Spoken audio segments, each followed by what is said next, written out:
Hey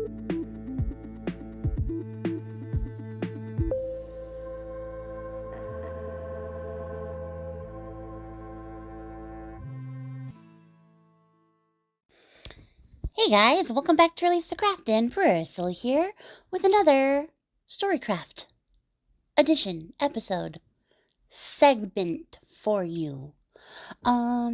Welcome back. I am super excited to be telling you this story. I have a very interesting one for you today. It is called Madschun. I hope I'm saying this right because I'm going to have to say it more than once. But it's a Turkish fairy tale, and I found it in a book of fairy tales by Andrew Lang, who's a pretty notable or noteworthy character, I guess, in like fairy tale history because he has this huge, like, I think it's like 10 or 11 volumes, maybe 12 books of collected fairy tales from all over the world. And this one I got out of the Green Book, and it's okay, so it says it's Turkish, you guys. But I Googled this extensively, and by extensively I mean I looked at the first page of Google and had a really hard time finding like other sources that also have this tale. So I don't know if this is just one that was like only passed down orally and this is just a version that he wrote down and nobody else decided to write it down ever again, or if this is one of those things where like one person told him this tale and it's not really like something in the cultural heritage. I don't know.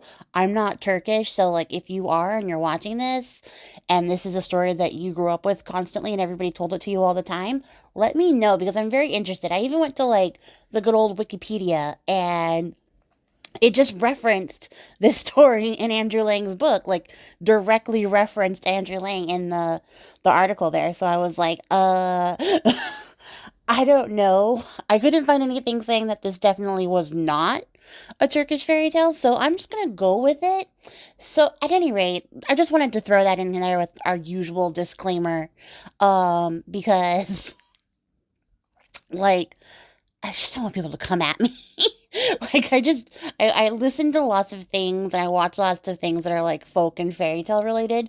And then I go to the comment section and I just watch these people like absolutely eviscerate people. And I know like here on YouTube my crowd is a little bit more cultivated, so I don't tend to get a lot of those comments. But I just like I keep seeing people get totally eviscerated in comment sections because everybody like just can't get past the fact that they heard a different version or, you know, their granny told them something different. Um, that like I had to do the little bit of extra research to be like, is this on the level? And I can't figure out what level it's on, but it doesn't seem to be off the level, so we're running with it. So, anyways, that was very long and rambly. The story that I am telling you today is called Madschun, and it starts with clearly what is going to be a theme in this series, um, with an adult-aged boy child who lives with his poor widowed mother and is useless. I will say, uh, versus our story of Jack and the Beanstalk, the mom in this one seems to be a little bit more like, I know my son is garbage and don't really trust him with anything. But this is where we're starting. So there is a widow and her son. The son is actually unnamed in the story, but there's a very distinctive feature here with this boy, this fully grown boy. Um, he's bald. He's totally bald. And in addition to being bald, he's utterly useless. Like, this poor mom has struggled so much to get her son to, like, just be a normal functioning human in society. She keeps sending him out to learn a trade, and he continues to come back a couple days later, having failed and decided that he doesn't want to do anything. She tries to assign him work at home to keep him motivated. He's just like, nah, I'm not about that life. Like, I'm just trying to like vibe and exist, and you keep trying to make me work, and that's just not working out. And it's kind of the point where she's just accepted that she has a dumb, useless son who's never going to achieve anything. And he's like, great, I'm glad we're on the same page, mom. That's swell. So this poor woman is doing all the housework, all the, like the caretaking of their land. I don't know if there's really necessarily a farm. I think there's like a garden situation. She does all of it. this poor woman, who also is not named in the story, um, just gets this like thankless task of having to take care of her adult son and continue to like maintain her lifestyle on top of that, by doing all the work because he won't learn a trade and he won't provide for the family. And you think like the least he could do is take care of his mom, who raised him basically on her own after his father died, and tried to like set up all these great opportunities for him to have like a profitable trade, and he just was like, nah, he doesn't care about that. He has zero cares for that, because what he likes to do, our little bald-headed boy child, likes to do is lay about. And that's what he does. He's excellent at laying about. So he lays about, in the field, in the house, in the garden. And on one of these like notorious layabout days, he happens to see the daughter of the Sultan riding by with all of her ladies and waiting. She's this gorgeous beauty from what he can see because she's completely veiled. But he sees her and knows instantly that she needs to be his wife. He is absolutely head over heels in love with her. She probably didn't even look his way. Like, let's be honest, she's on her way back to her castle. She did not spare a second glance to a bald headed man laying down in the garden in front of his house. But he's in love, and he is so like sure that he like needs to be wed to the daughter of the Sultan. He like goes back inside the house with all this motivation that he's never shown before, and tells his mother that she needs to hurry up and go down to the Sultan's like palace so that she can tell the Sultan that he wants to marry his daughter. And the mom's like, you have lost your ever loving mind. Why do you think the Sultan would let you marry his daughter? You have no trade. You have the 5 gold coins that your father left you, and that is it. That is all you have to your name. 5 pieces of change, your bald head, and nothing to show for it. And he's like, I can't hear anything you're saying, because this entire time you've been talking, all I've been thinking about is the princess, and you're not the princess, so I don't want to hear any words from you. All I want you to do is get up and go tell the Sultan that I want to marry his daughter. And she's like, absolutely not. That would get me killed. The both of us can't be stupid here. And he's like, okay, I hear you. I respect your strong feelings on this. I understand your stance. What I'm going to do is bother you for the next couple of days until you finally relent and go to the Sultan's palace. And that's exactly what happened. He bugs the crap out of his mom for days until she finally gets up, puts on her best clothes, and goes down to see the Sultan. And the whole way she's going there, all she's thinking is, I'm going to make this ridiculous request, and then the Sultan is going to murder me for having the audacity to try to, like, offer up my poor, useless son as an eligible groom for his daughter. Now, fortunately for the mother in this story, this is the one day in the year where the Sultan takes visitors who can come lobby their complaints and requests from him from all over the world. The palace gates are open. Everyone can show up and make their request. So she lucked out. The timing, the stars all aligned perfectly. So she gets in there and she gets in front of the Sultan and she's like, this is going to sound ridiculous. Please do not be angry with me. I am just delivering a message. This is the origin of do not shoot the messenger. My son wants to marry your daughter.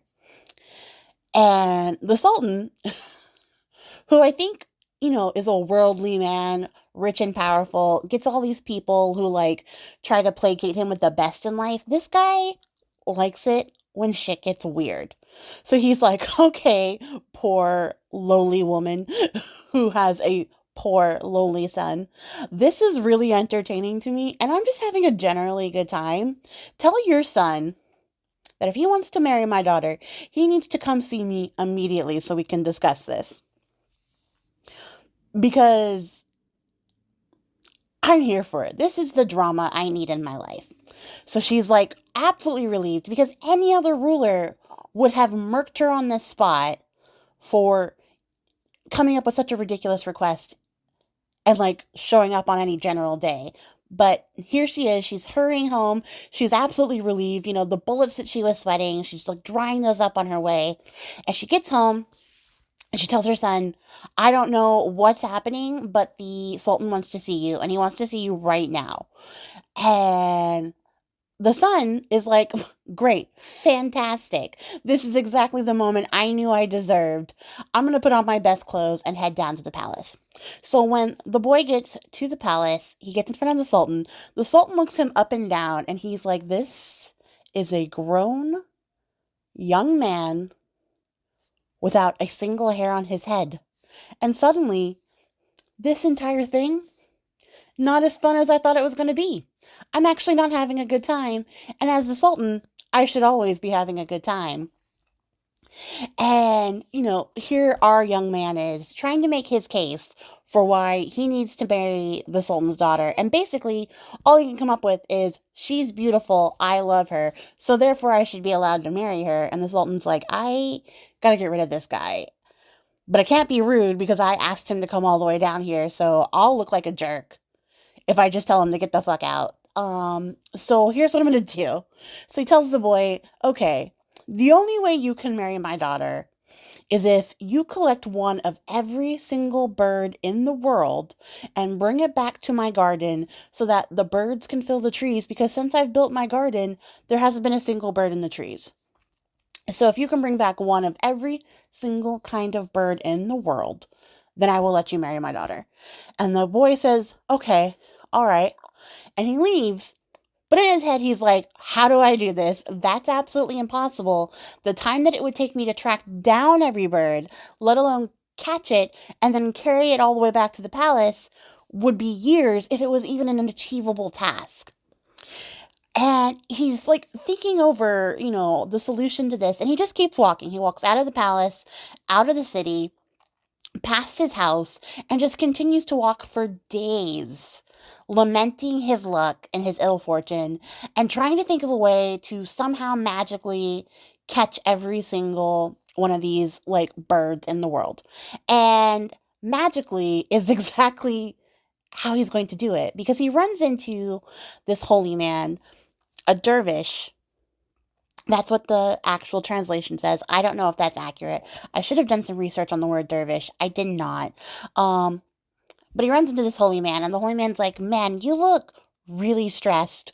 What's the problem? And he's like, I want to marry the Sultan's daughter. In fact, I don't just want to, I feel like I'm owed that.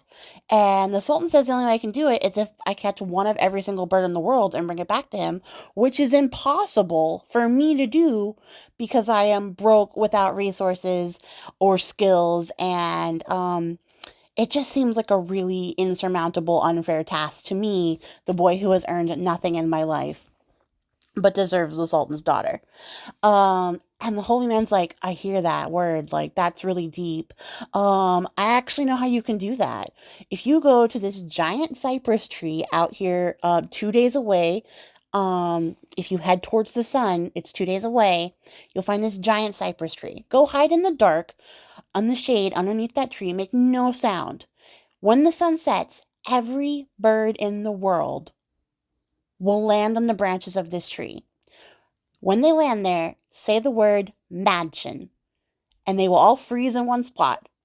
Now, the trick to this, because they're all frozen in spot, is that you have to scoop up all these birds, attach them to your body, and then carry them on your body all the way back. And that is the only way it's going to work. There's no other solution. A bag would not come in handy in any way, shape, or form. And the boy's like, all right, bet. So that's what he does. He walks for 2 days. He gets underneath the cypress tree. He stays quiet. He follows all of the directions to the T. And when all the birds land in the branches, he says Madschun. And sure enough, they all freeze in place. So he scoops up all the birds, piles them onto his body like he's now a towering pile of feathers with legs. And he just walks back to the Sultan's palace, and apparently didn't need to stop for food or the restroom or anything that entire time, because remember, he is days, like a week at least, away from the Sultan's palace. So he gets back to the Sultan's palace, walks right up to the Sultan because everyone's like, I don't know what to make of this giant bird person, this walking pile of birds. Go ahead and see the Sultan. There's no questions here. We're not going to bar the gates or anything from this clearly, obviously terrifying monster made of the bodies of birds. So he gets in front of the Sultan.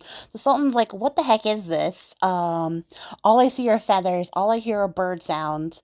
And then he hears a little voice like mumble, okay. And then all the birds suddenly like come back to life. They stop being frozen and then they fly around the Sultan's head and just take off to the garden. And so the boy's like, great. I did it. I did the thing. I did the thing you said I needed to do to marry your daughter. So, fork her over. And the Sultan's like, oh, it's that creepy bald-headed kid. Shoot. This was not part of my plan. He's like, great. Like, thank you so much for bringing all the birds. I remember we had that agreement and you should definitely probably marry my daughter, except there's one more task I have for you. Come back to marry her when you can get a head full of curly, beautiful hair. And the son says nothing, wordless. He just like dips. It's because he's shaking with rage, you guys. He is so mad that the Sultan just basically was like, cool, you did the impossible thing, but you're bald though. Which, in his defense, rude. But also, you didn't actually earn anything. Somebody gave that to you. We're going to talk about it afterwards. But he goes home, and basically all this boy does is sulk in his mother's kitchen without moving for days again because he has the stamina of, like, Hercules. And apparently doesn't need to eat or move or function to get things done. So he's sulking in his mom's kitchen. His mom is like, okay, so you were gone for a week. Everything was really nice. I didn't have to move stuff around or clean up after you, but here you are, lumping and loafing again. Surprise, surprise, nothing's changed. And then he hears word, I'm going to assume through his mom, like through the gossip grapevine, that the Sultan's daughter, the princess, is actually engaged to be wed to the vizier's son. So he's like, wait a minute. That's my princess. He remembers that he's still full of indescribable rage. And so he goes back to the palace. This time he doesn't go through the front door and saunter right up to the Sultan. No, he goes to the servants' entrance, sneaks his way through the hallways, all the way till he gets to the room where the Sultan's daughter, the princess, and the new bridegroom, the vizier's son, are waiting so that they can go sign their marriage contract for whenever the Sultan's ready, I guess. And everybody's there, there's talking, there's the wedding party. They're getting ready for this big ceremony. And behind a pillar, our bald-headed hero shows up and he's like, oh, I'm just so angry. So he looks at everybody around and he says, Madschun. So the princess, the Sultan's new choice for future son-in-law, all these people, her ladies in waitings, the messengers who were coming to tell them, hey, let's go sign the marriage contract, they all freeze in place. And finally, after a couple of minutes of waiting, I don't know how long the Sultan was just chilling, waiting for them to show up, only to realize that they weren't coming. But the Sultan finally gets, off his behind enough to go find out what's going on. And when he gets there, he sees that everybody, including his beautiful, delightful daughter, is frozen solid in place. And he's like, what? That's upsetting. What do I do with this information? So he sends out for all the wise men, the sorcerers, the magicians, everybody he can to figure out how to move his daughter. And the entire time, the bald-headed boy wonder is just I don't know, giggling, hee-hee-heeing behind this pillar, they're never going to figure it out. And finally, one of these wise men, magician-type people, goes, well, this is obviously a very powerful magical spell that's been done against you. It's probably because you've been dishonest lately, so if there's anybody you've ever wronged, maybe now would be the time to come correct. And so the Sultan's like, oh yeah, I did tell that bald-headed kid he couldn't marry my daughter. This is probably my fault. And the wise man's like, yeah, well, what you're going to have to do is have him reverse the spell. So you're going to have to like make it right. And the sultan's like, dang it. I did not want that little bald headed weirdo, but I guess we're going to do what's right because my daughter can't be a frozen statue for the rest of my life, let alone however long this statue's going to live. So he tells his messengers to go back to the like boy's house and see if they can get him to come back here to reverse the spell. So our hero runs back home, tells his mom that some people are going to come to the house. Apparently, he's also the fastest person ever because he beats the Sultan's people, who I'm assuming are on horseback. Tells his mom, like, some people are going to come asking about me. Tell them that I went away days ago when I got back from the Sultan's palace because I was so upset, and that you don't know where I am, but maybe you might know some places I might be.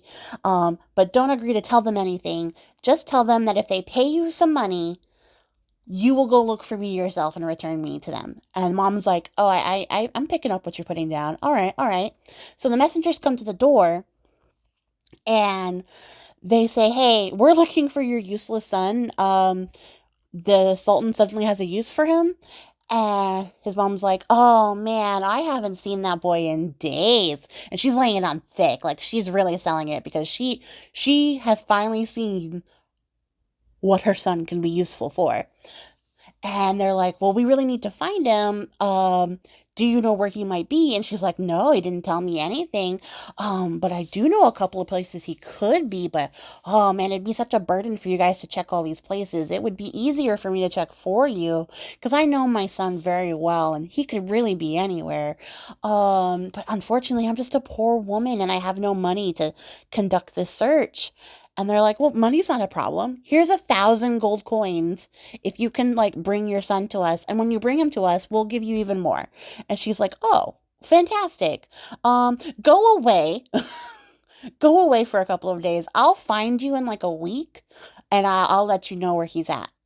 And they're like, all right, no questions, no problems. We're just going to go back to the palace and continue living our lives of luxury where street smarts and common sense don't exist.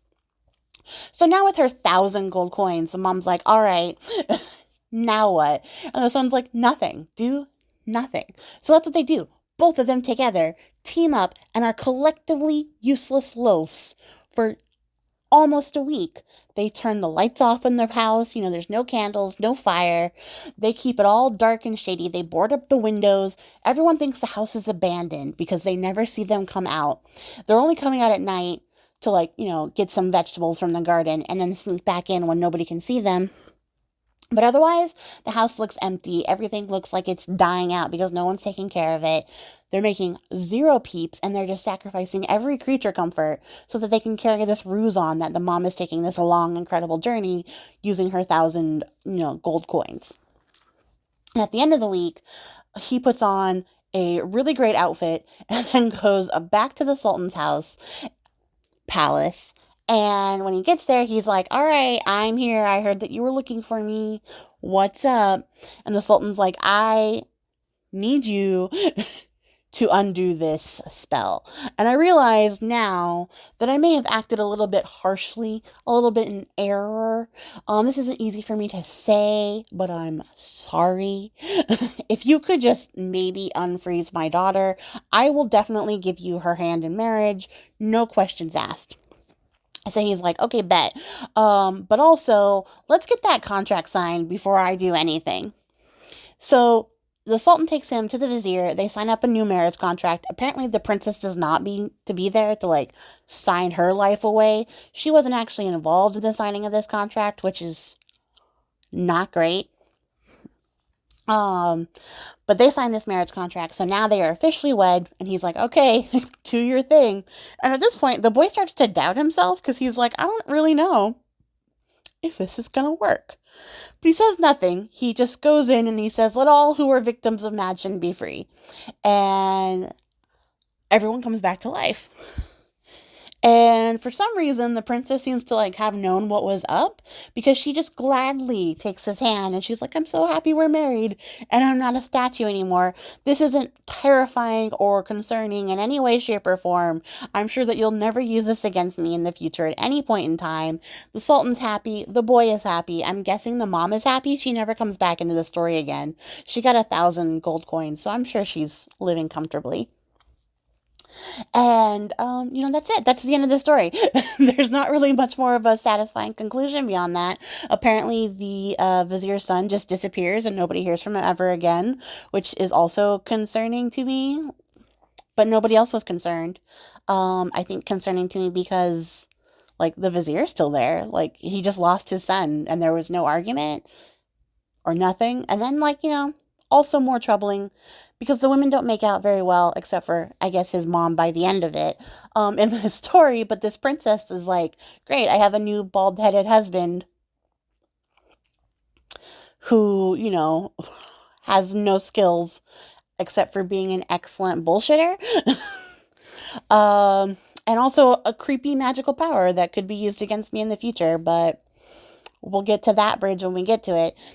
That's just the end of the story. And this one was just so wild to me that I had to like come and bring it on to like my channel to tell you guys because I was like, what a weird story where I can't figure out what the actual moral is. Like persistence, maybe? Because he really did just decide on something and stick like to his guns and never give up on it. But I was like, what a wild story. And I just wanted to tell something a little bit different. So I hope that you guys enjoyed this one. Let me know what you thought in the comments below. If you were the princess, would you be happy to marry this guy? I feel so bad for her. She doesn't even get to meet him first. It's just like, hey, you were a statue, now this is your husband. And she's probably looking at the vizier's son, who's probably a very good looking gentleman. And she's like, what? So I don't know. I just really sympathize with her here. And I hope that you guys enjoyed this one. If you made it to the end of the story, thanks. I appreciate you for that. And that's going to be it for me, you guys. I will catch you all in the next one. Until then, happy crafting. Bye.